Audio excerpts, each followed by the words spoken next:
আসসালামু আলাইকুম। আজকে অষ্টম শ্রেণীর দ্বিতীয় অধ্যায় বিজ্ঞান বইয়ের দ্বিতীয় অধ্যায় থেকে আলোচনা করব। চলুন শুরু করি। কোষ বিভাজন। আমরা জানি কোষ বিভাজন তিন প্রকার: অ্যামাইটোসিস, মাইটোসিস আর মিওসিস। আর অ্যামাইটোসিসকে কি বলে? প্রত্যক্ষ বা সরাসরি কোষ বিভাজন বলে। একে সরাসরি, সেজন্য এর নাম কি ডিরেক্ট সেল ডিভিশন। উদাহরণ কি ব্যাকটেরিয়া, ইস্ট, আমিবা, ছত্রাক। আর এ অর্থ কি নাই, এমআই। এখানে এ অর্থ কি নাই, তার মানে এখানে আছে কি প্রত্যক্ষ বা সরাসরি, তার মানে মাইটোসিস। তার মাইটোসিসে কি আছে, আছে কি ধারাবাহিক। মাইটোসিসের অপর নাম কি ধারাবাহিক কোষ বিভাজন। ধারাবাহিক কোষ বিভাজন।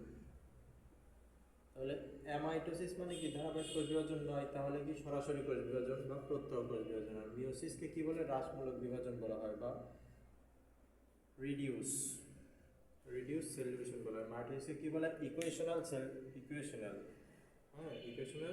সেল ডিভিশন বলে, সমীকরণিক কোষ বিভাজন বলা হয়। আচ্ছা, এখন আমরা মাইটোসিসকে দুইটি পর্যায়ে ভাগ করা যায়। একটা হচ্ছে কি ক্যারিওকাইনেসিস আর একটা হচ্ছে সাইটোকাইনেসিস। ক্যারিওকাইনেসিস কি? নিউক্লিয়াসের বিভাজনকে কি বলে? ক্যারিওকাইনেসিস। আর সাইটোকাইনেসিস কি? সাইটোপ্লাজমের বিভাজনকে কি বলে? সাইটোকাইনেসিস। আবার ক্যারিওকাইনেসিস কয় প্রকার? 5 প্রকার। ক্যারিওকাইনেসিস মানে কি নিউক্লিয়াসের বিভাজন। এই নিউক্লিয়াস, এটা কি, এটা যদি একটা নিউক্লিয়াস ধরি তাহলে এটা একটা কি নিউক্লিওলাস, আর এর চারপাশে কি থাকে? ক্রোমাটিন তন্তু। ক্রোমা অর্থ কি রঙিন, আর টিন অর্থ কি সুতা। রঙিন সুতার নাম কি? ক্রোমাটিন তন্তু। ঠিক আছে, তো এটা হচ্ছে নিউক্লিয়াস। তার নিউক্লিয়াসের যে বিভাজনটা হবে তাকে কি বলে? ক্যারিওকাইনেসিস। ক্যারিওকাইনেসিস 5 প্রকার। একটা হচ্ছে প্রোফেজ, 2 নম্বর প্রোমেটাফেজ, 3 নম্বরে মেটাফেজ,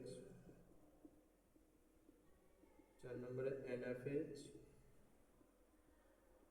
আর সবশেষে টেলোফেজ।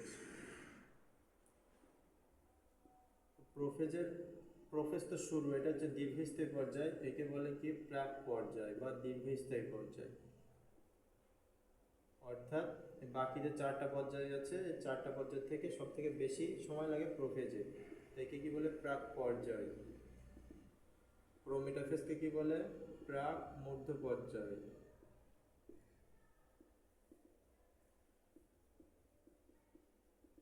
আর মেটাফেজকে কি বলে? মধ্য পর্যায়। যেহেতু প্রোফেজ ও মেটাফেজের মাঝখানে প্রোমেটাফেজ, সেজন্য প্রোমেটাফেজ অর্থ কি প্রাক মধ্য পর্যায়। আর অ্যানাফেজকে কি বলে? গতি পর্যায়। অ্যানাফেজ কয় প্রকার? 4 প্রকার। কি কি? অ্যাক্রোসেন্ট্রিক, টেলোসেন্ট্রিক, মেটাসেন্ট্রিক আর সাবমেটাসেন্ট্রিক। আর টেলোফেজকে কি বলে? অন্ত পর্যায়।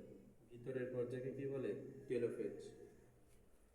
আচ্ছা, তারপরে আজকে এই পর্যন্ত, পরে আবার আলোচনা করবে এই বিষয় নিয়ে। Thank you.